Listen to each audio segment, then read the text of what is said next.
Okay, I am gonna get started. It's 12:03, and today I'm gonna be talking about how to identify your skin type. It can be tricky for a lot of people because everybody's different, and sometimes we get told different things all the time. So I'm going to pull out all of my knowledge from skincare training that I've had over the years, and I'm going to go over how to assess your skin type and then how to take care of it.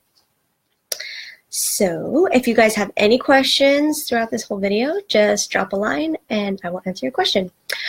So first, I'm going to start off with dry skin. Hi, Leslie. Hi, Natalie. Hi, Kristen. Right on time. I'm getting started now. I'm going to first start talking about dry skin. And when skincare consultants think of dry skin, we usually connect it with tightness. So if your skin feels tight, that is the first indication that you have dry skin. Sometimes people can have dry patches, visual dry patches of skin on their face, or like windburn because it's so cold and windy where you are and you need extra hydration. If your skin is tight everywhere without a moisturizer, then you have dry skin. So think of it this way. If you were to cleanse your skin, and hi Dana, if you were to cleanse your skin and you didn't put on a moisturizer, if by the middle of the day your skin still feels tight, you have dry skin.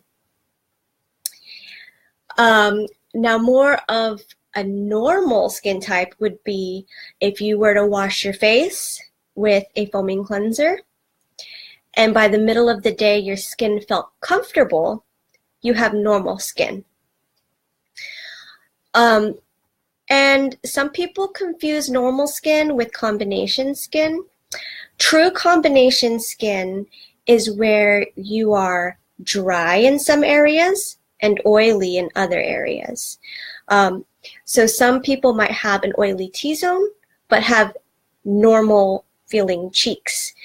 That's not really combination skin. Combination would be if you had an oily T-zone and tight cheeks. So you have a true combination skin type where you need oil control and extra moisture where you're dry, where you're tight feeling. Another thing that confuses people is when they see flakiness. People think that if they see flaky skin, that they have dry skin, when in fact it's usually due to oily skin. And the reason why we get flaky skin if we have oily skin is because we're overproducing so much oil that it pushes all of the dirt and debris and dead skin cells to the surface of your skin. And so that's what you're seeing. And you don't need to moisturize for dry skin. You need to cleanse and treat your skin like oily skin to keep that oil at bay, so that it doesn't keep pushing all the dead skin cells to the surface and show up as that flakiness you guys are seeing. Tiny cheeks. Okay, so Gretchen is asking, how can you tell the difference between tight and just skin hanging out? Maybe I'm normal. Okay, so I don't know what you mean by skin hanging out, like flakiness. So, okay, tightness, if you feel uncomfortable in your skin, like if you feel like you need moisturizer, you know that feeling where sometimes it could even be itchy because it's so tight and you need that moisturizer. That's what I mean by your skin being tight. Just normal, hanging out, just as is. Yeah, so if you're just like normal and you don't feel any discomfort at all, you have normal skin. Now, when you start to see shine, that's when you know you have oily skin. So obviously, shiny skin is the first indication that you are oily. So it's normal right after you cleanse with a foaming cleanser for your skin to feel tight, but it's that midday feeling of discomfort or comfort that indicates your skin type. So if you're still unsure about what your skin type is, try doing a foaming cleanser without moisturizing after and see what your skin feels like during the middle of the day. I've never had shine. I guess I'm in between dry and normal. Yeah, and some people can be normal to dry or normal to oily. I'm more normal to oily. I used to think that I had combination skin. I made that mistake too, but really I am normal to oily. And it just depends on the weather, the season, the condition of my skin, the products I'm using, my hormones. There's so many factors in your skin type. And that's why this is tricky for people. That's why I wanted to do this video, because sometimes we misdiagnose ourselves, and even sometimes when we see a professional, we are misdiagnosed because it's hard to articulate to somebody else who isn't feeling the skin that we're in, the kind of conditions we're going through. So oily skin, there's like super oily skin, which I've seen, and you know, super oily skin is actually very strong skin. They're constantly producing the oil, and people make the mistake of not using a moisturizer when they have oily skin. Most of us at Sabbatical Beauty are aware of how to treat oily skin, but I also know that there's a lot of newbies here, people who are new to the skincare regimen and want to improve their skin. So I'm going to go over the basics. So sorry if you guys know all of this already, but I want to start from level 0 here. If you have oily skin, moisturizer is so important. It is so, so, so important, and I can't stress that enough. Your skin is very smart. It knows what to do, you know, much like the other parts of your body. Your whole body system is very intelligent. So if you have oily skin, it's because your skin knows that you need the moisture.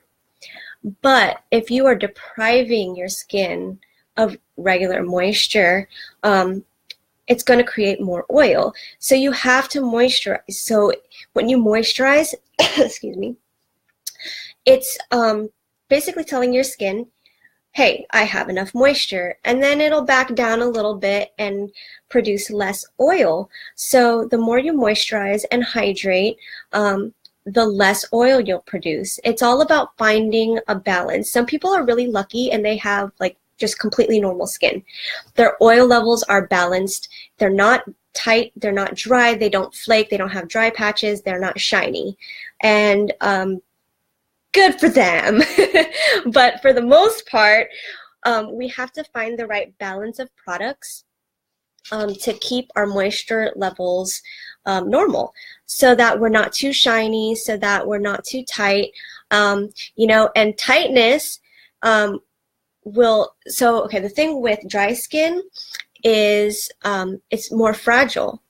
And if you think of your skin like a sponge, when a sponge is wet, it's very soft and supple, and you squeeze it and it bounces right back, right? So that's the hydration. But when a sponge is dry, it gets really brittle and it's kind of cracky in some places, you know. So if your skin is dry, you'll be more sensitive to getting fine lines and wrinkles. So you need to make sure that you moisturize. Now, if your skin is too oily, then you'll be more sensitive to breakouts. You'll have more acne, and nobody likes acne. So oily skin, hi Adeline, oily skin is strong. You know, you're not more likely to get wrinkles at an early age if you have oily skin, But on the flip side, you have to take care of that oily skin and make sure that you're washing it with the right products. You definitely need a foaming cleanser. And more importantly, you need to make sure that you moisturize to keep your oil levels at a good balance for you. So I know this is a really short video, but I wanted to do this before my unboxing video on Tuesday because there are a lot of products in there that might scare some people who have oily skin. And I just want to put this out there. Most of Sabbatical Beauty's stuff, actually everything that I've tried, even the stuff for dry skin, hasn't broken me out at all. So I just want to put that out there. Sometimes it's the texture of the product itself that will scare people, like vacuum cleaner cleansing oil. I love that stuff, and I have normal to oily skin, whereas someone with really oily skin might be scared of the texture, but you need to fight oil with oil. So it's very important that you're not scared of oil or hydration or moisture. And again, hydration is water and moisture is oil. And then, you know, for people with dry skin, they think that they're not moisturizing enough. And the way that I do it to make sure that my skin is super clean and balanced is I will cleanse like I'm oily, but I moisturize like I'm dry. And it just all depends on the product that you're using. And luckily, Sabbatical Beauty doesn't use any products that will clog your pores. So you don't have to worry about breaking out because of too much oil on your skin or oils that will clog your pores. So I just got a haul of dry skin products, which I'm currently loving right now. I started using Calm, and even winter is coming, and that one scared me the most. Winter is coming. I started, and I don't patch test. I'm so bad about patch testing. Do not follow my example, guys. I will slather new stuff all over my face all the time. But with winter is coming, I put it on my neck and décolletage first. And I loved the way that it smelled so much. So the next night, I actually used Winter is Coming all over my face because it is dry here, and at night you lose most of your moisture. So I used the Winter is Coming, and it's a balm-like texture, but upon contact, it melts into an oil. So it is just wonderful. And I haven't broken out. When I wake up, my skin is nice and balanced. It's not too greasy, it's not oily, it's just really a nice, comfortable texture, and my skin is really smooth. So I'm gonna scroll up and see if I missed any questions. How's everybody doing today?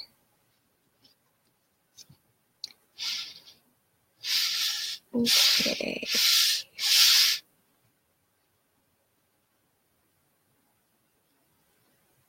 Answered that one.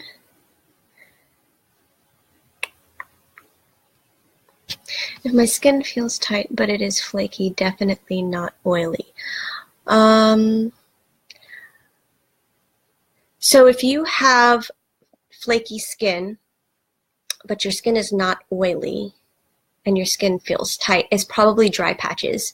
So that means that you need more exfoliation. So try to find a good manual exfoliator. I haven't tried it yet, but I'm about to, and I hear that Camellia Rose Mask is great for exfoliation. I can't wait to try that. The Rose Foaming Cleanser exfoliates a little bit, and so does the Soy and Rice Cleanser that has manual exfoliation in it. So if you notice that you are flaking or you have dry patches and you want to just kind of scrub those off, a little bit of manual exfoliation a couple times a week should handle that.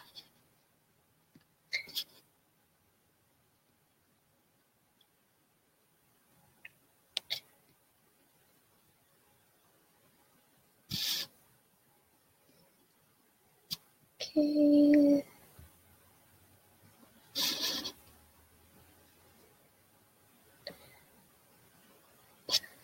There are younger moms in the group, so wonder if you could super quick mention how dry it can get after when breastfeeding. I actually had cracks around my eyes back then.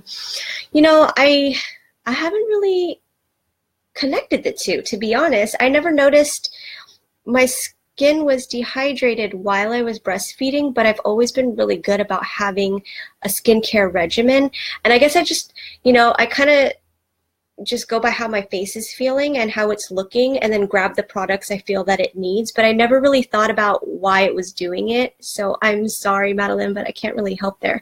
I do know that you do get dehydrated when you're breastfeeding, though.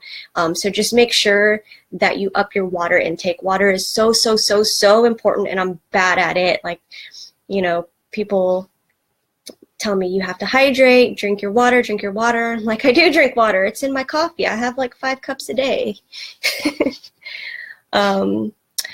So let's see. Calm and WAC.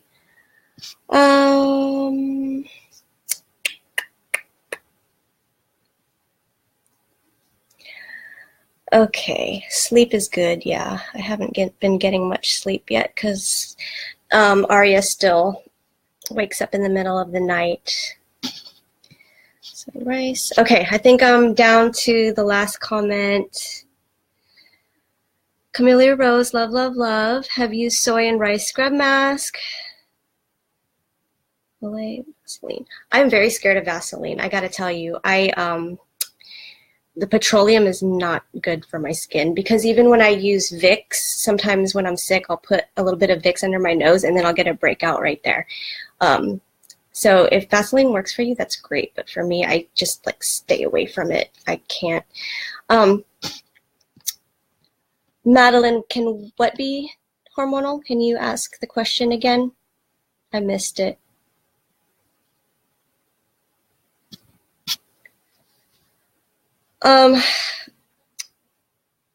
I've always heard that petroleum is drying. I mean, for some people it can be, but for me, it makes me break out. It clogs my pores, so I have to be careful with what I'm using. Aquaphor is a little bit better for my skin, and I don't know why, because they're both petroleum based, but for some reason I could do Aquaphor, but I can't do Vaseline. I just try to stay away from it as much as I can.